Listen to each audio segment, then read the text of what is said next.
In a quiet workshop, Rusty the robot stared at a blank wall. "I wish I could paint," he sighed, "but my hands are too clunky." Suddenly, a tiny bee with a paintbrush for a tail buzzed in. "Need help?" she asked. Who are you?" Rusty blinked. "I'm Beely, the painter bee. I make colours where there's none." She zipped around, splashing blues and yellows across the wall. "Wow!" Rusty gasped. "Teach me." "Sure," Beely grinned, guiding his metal fingers. Slowly, Rusty dipped into paint and made his first stroke, then another and another. Together, they painted swirling galaxies, dancing stars, and shining suns. "It's beautiful," Rusty whispered. Beely smiled. "Sometimes, it just takes a friend to show you how bright you can be." In a dusty thrift shop, Milo found a strange blue coat hanging in the corner. "Try it on," the shopkeeper winked. As soon as Milo slipped it over his shoulders, the coat purred and lifted him an inch off the ground. "Whoa, it hovers," Milo grinned. "Where would you like to go?" the coat whispered. Milo thought hard.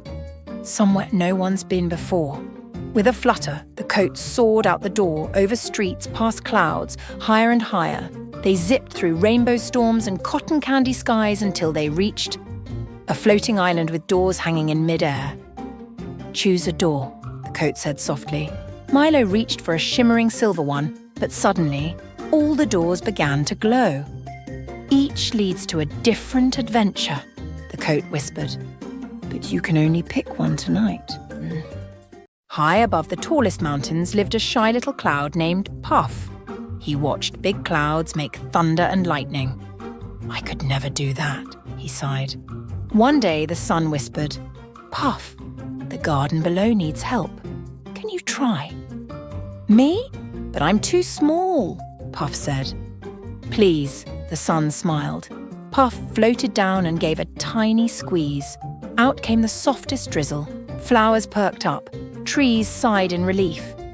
"More, Puff," said the sun, and Puff gave just enough to bring the garden back to life. Back home, the big clouds cheered. "Look who made rain today!" And Puff finally felt big enough. In a quiet workshop, Rusty the robot stared at a blank wall. "I wish I could paint," he sighed, "but my hands are too clunky." Suddenly, a tiny bee with a paintbrush for a tail buzzed in. "Need help?" she asked. Who are you?" Rusty blinked. "I'm Beely, the painter bee. I make colours where there's none." She zipped around, splashing blues and yellows across the wall. "Wow!" Rusty gasped. "Teach me." "Sure," Beely grinned, guiding his metal fingers. Slowly, Rusty dipped into paint and made his first stroke, then another and another. Together, they painted swirling galaxies, dancing stars, and shining suns. "It's beautiful," Rusty whispered. Beely smiled.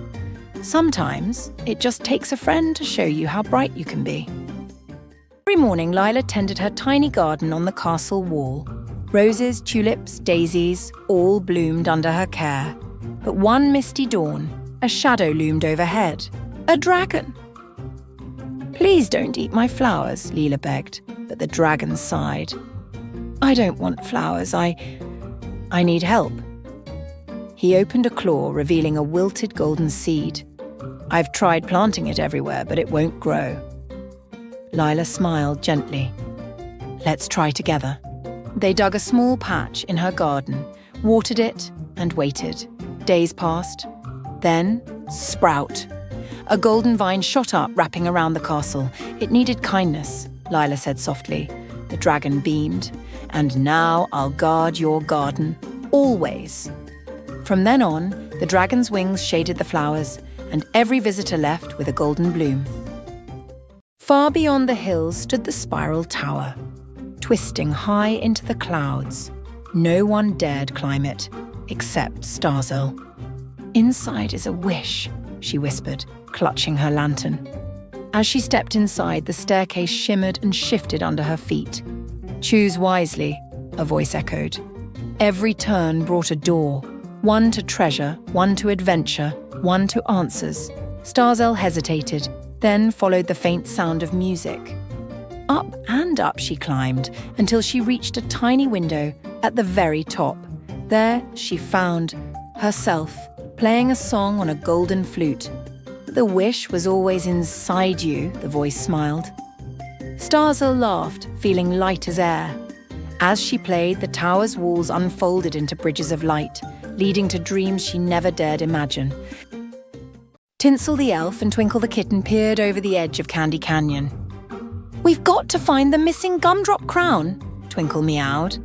"Before King Caramel wakes up," Tinsel adjusted her peppermint-striped hat. "Let's rappel." They slid down licorice ropes, dodging cotton candy clouds and marshmallow boulders. Suddenly, a licorice snake hissed. "No one passes without a riddle." "We don't have time," Tinsel cried, but Twinkle purred, whispering the answer in its ear. The snake smiled and slithered aside. Deeper into the canyon they raced until there it was. The gumdrop crown sat atop a chocolate stalagmite. Carefully they lifted it, just as the sun rose. "Quick!" Tinsel giggled. "Back to the castle!" And as they placed the crown on the king's head, he stirred and smiled, none the wiser to their sugary adventure. Mira was bored. "No one ever texts me first," she sighed, scrolling her phone. Suddenly, a new message blinked in. "Hello, human, this is Dragon." Mira laughed. Very funny. But the next message read, "I need your help." Curious, she replied, "Help with what?" A map appeared on her screen, leading to the old quarry. That's weird, Mira thought, but she grabbed her bike and rode off. At the quarry's centre stood a dragon, scales shimmering like phone screens. "You really came," he smiled. "I've been trapped in this Wi-Fi signal for years." Mira held up her phone. "You're inside my phone?" "Not for long," he winked. With a flash, he soared into the sky, leaving behind a tiny glowing icon. Dragon contacts. 1. Mira grinned. Best text ever. Every fish in Coral Reef admired Bubbletail's shimmering, bubble-blowing tail. But Bubbletail didn't want to stay in the reef. "I want to explore beyond the kelp," she declared. So one morning, she swam past the coral towers, leaving a trail of glittering bubbles behind. "Careful," warned the seahorses. "Beware the deep." But Bubbletail swam bravely on. Soon the water grew darker. Then, glowing eyes. "Who goes there?" rumbled a giant sea turtle. Bubbletail gulped. "I'm Bubbletail. I want to see the world." The turtle chuckled. "Then hop on, little explorer." Together they glided through underwater caves and shipwrecks, past glowing jellyfish and singing whales. "The world is big," Bubbletail whispered, "but not so scary when you've got friends." And her bubbles sparkled brighter than ever as they journeyed on.